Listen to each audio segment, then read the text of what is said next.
Hello everybody and welcome back. We are going to start off right away by starting Treasure Trove Cove, the second level, and will be a important level later in the game.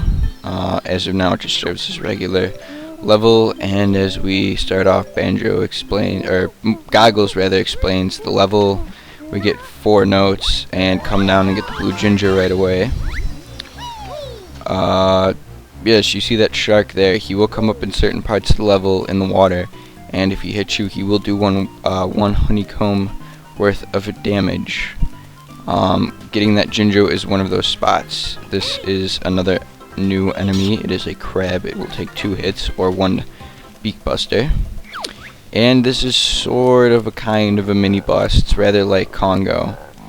And basically he says this is his beach, Kazooie's mean to him, and so he says he's going to clip her wings. Oh no, wait, it's not eggs.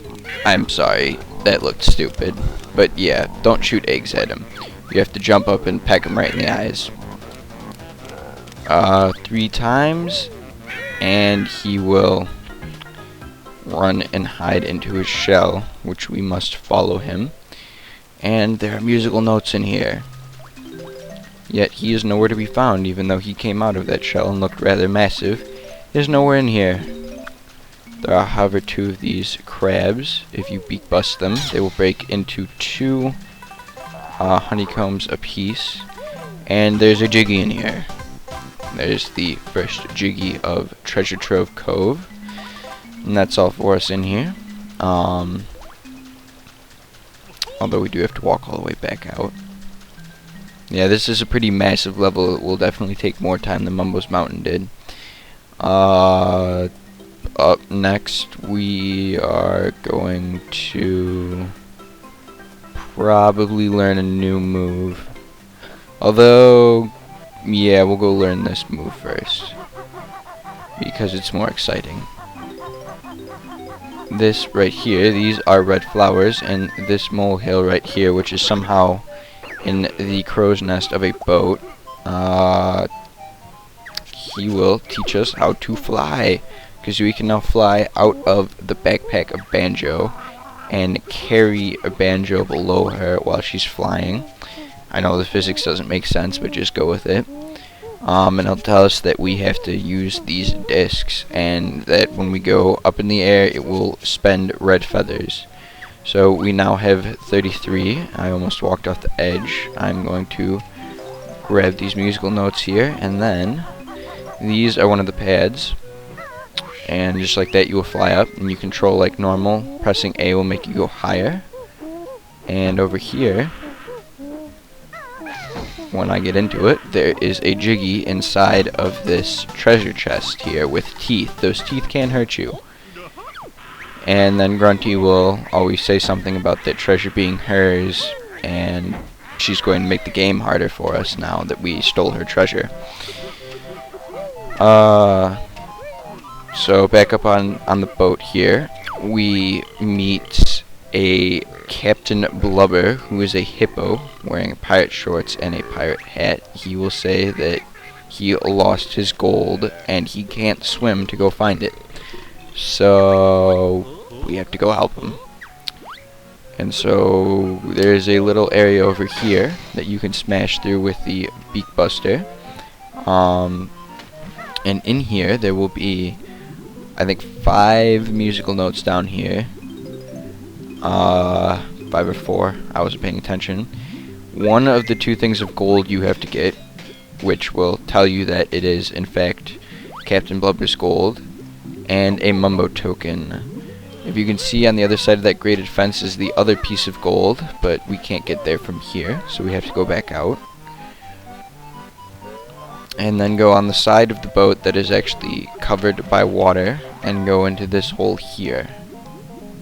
If I could ever get the aiming correct on it. And there are another 5 or 4 notes in here. 4. And over here is the second piece of gold, and I don't think there's anything up here. No, there's not. And so back out and back onto the boat when I can, and all we gotta do is walk up to him and not fall back into the water like that. Walk up to him and throw the gold down, which I think you have to actually be standing in a specific place to do because none of the buttons are working. I don't know. Yeah, we have to be close to him. And so after we throw both pieces of those gold down, he'll be all happy, and then he will give us a golden jigsaw piece. So I don't know how he lost all of his gold if he had that. Either way, it's good for us because we can't use gold, but we can use jigsaw pieces. So after the victory dance, we will go get the notes on top of this tree here, and I think there's some notes on that tree over there too, which I will get in a little bit, because over here is the second and last move of Treasure Trove Cove, and it is called the spring jump or something. I don't know. Shock jump. And Kazooie gets to jump really, really high using her legs and these pads here.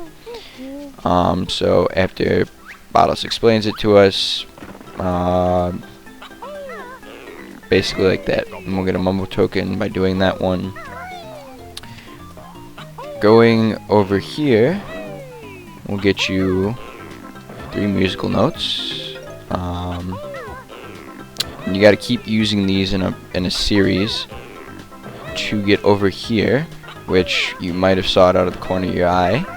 There is a jiggy up here. Yes, there's usually a jiggy you can get in an area very close to a move that is relative to that move. If we can jump at the right angle, which I don't think I did. No, I didn't. There's a Jinjo up there, but now I gotta go all the way back to get it. Yeah, Treasure Trove Cove is actually one of the, I wouldn't say most difficult levels, but it is one of those levels that you have to pay attention to. It's big, and there's actually some pretty clever puzzles and well-hidden stuff in this level. But here's that purple Jinjo, and I don't believe there is anything except musical notes up here for us, except for that crab, which wouldn't be good if he knocked us off, because I would not be coming back up here to get these. And we are back on our way. I'm going to go do this, which will be the later game importance that I was talking about in the beginning of the video. If you jump down right here, there's a little bucket who will say something about him being leaky. And this, which I also forgot to show on Mumbo's Mountain, is how you shoot eggs out of Kazooie's rear end. And once you do that, you do 2 of them into him. You have to do the rear end method. He will drain all the water out of that pool of water. And you can now go inside of the castle. But first we are going to want to jump on top of it and get the musical notes that are there. And if you come down in here, there's a puzzle to solve, which this crab will tell us about. You have 100 seconds to spell Banjo-Kazooie by beak busting these panels. It's really easy to do. You have more than enough time. Really the only problem is if you don't know where the letters are, and it's not that big of an area. You cannot use the same letter twice. There will be enough letters for each instance. Although there's 2 A's and 2 O's, or 3 O's. If you mess up spelling, I don't know if it damages you or not. It might damage you, but you have to restart either way. And then you have to, you don't have to fight him, but he's easier to fight. He'll take double the hits of a regular crab, so 4 regular hits or 2 beak busters. And then there's a jiggy back here. We are running low on time, but I will tell you that cheats will be entered here later in the game. You can use cheats. You have to actually unlock them. Well, some of them you have to unlock, but I won't be using cheats for game matters. I will be using them for Easter eggs and secrets at the end of the main walkthrough. There's nothing over here, and with that we are running really low on time, so I will catch you guys in the next video. Thanks for watching.